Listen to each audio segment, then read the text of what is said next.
पहिल्यांदा ते आलेलं विमान आणि पहिल्यांदा असं वरून गेलतं, तेव्हा ते चांगलं होतं. नंतर आम्ही घराच्या बाहेरच होतो. आम्ही गुरांना खायलाही टाकलं आणि घरानंतर आलो तर आम्ही बाहेर होतो आणि ते विमान गेलेलं असं खालून आलेलं आणि खालून असं ते खालून आलं आणि ते बरोबर वरती जायचं ते असं खाली त्याला अटॅक झालं. ते बरोबर म्हणजे 8:45 तेव्हा वाजलेल्या आणि त्याचा म्हणजे आम्ही पाहिलं पण एवढा मोठा त्याचा असा स्फोट झाला ना ते आमच्या घरापर्यंत आला. असं ते फिरलं आणि खाली क्रॅक झालं. ते धावपट्टीवर गेलंच नाही, तसं असं जाग्यावर त्याचा स्फोट झाला. आम्ही एवढं घाबरलो तरी पण म्हणजे ते आले वरून पोलीस ही, मग आम्ही गेलो. 15 मिनिटं थांबले. मग आम्ही घरून तरी पण आम्ही पाणी आणलं, बादल्यांनी पाणी घेऊन आलो. त्यांच्यापाशी पाणी दिलं, भिजवलं आणि ती बॉडी अशी साईडला पडलेली आणि त्यांचं मुंडकं ही पूर्ण म्हणजे साईडला होतं ना, अशी निम्मी बॉडी होती ती आम्ही पूर्णपणे पाहिलेली बॉडी. आणि नंतर ते म्हणले कापड वगैरे, मग आम्ही ब्लँकेट ही सगळं गुंडाळायला दिली आणि तसं झाल्यानंतर 15-20 मिनिटांनी मग ते गाडी आली आणि ते बॉडी अशी गुंडवून नेली. वाईट झालं ते बघितल्याला आम्ही खूप घाबरलो. तुम्ही काय बघितलं? तेच बघितलं, ते येऊन खाली कोसळलं. आम्ही मुलं जायची वेळ नेमका टायमिंगच्या वेळ होता 9:45ला. खाली कोसळला असा भरता झाला, चाक येऊन माझ्यापर्यंत आलं तिथं घरापासून. काही आम्ही घाबरलो, पोरही आम्ही पळत सुटलो पण काहीच उपयोग नव्हता. तोपर्यंत तेपर्यंत सगळं हे झालं होतं, बस्ट झालं होतं त्याचा. आम्ही म्हणजे काहीच करू शकलो नाही, आता फक्त पाहिलेलं काहीच राहिलं.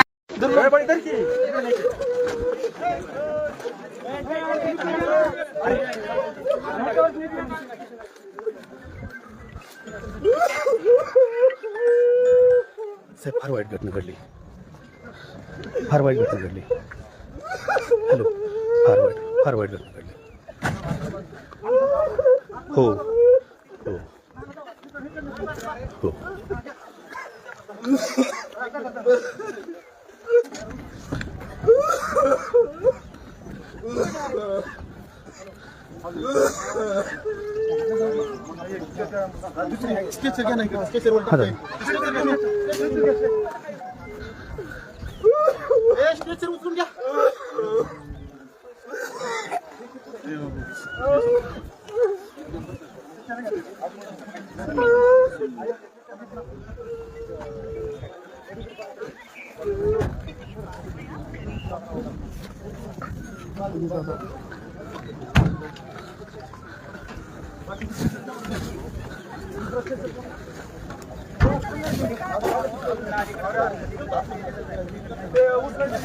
दादा संपले.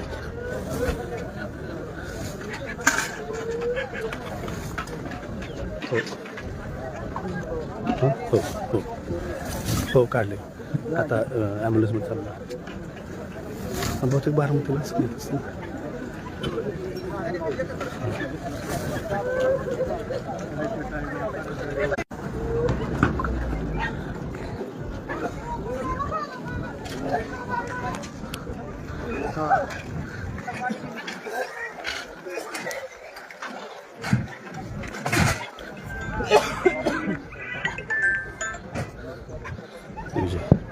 दिग्विजय वाईट घडले. सोड.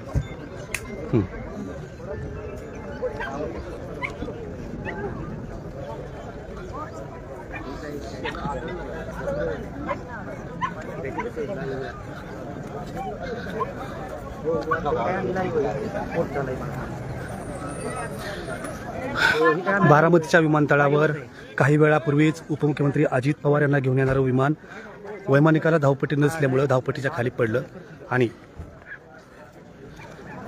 अतिशय दुर्घटना घडलेली गंभीर. बारामतीलाच नाही तर राज्याला हादरवणारी ही घटना आहे.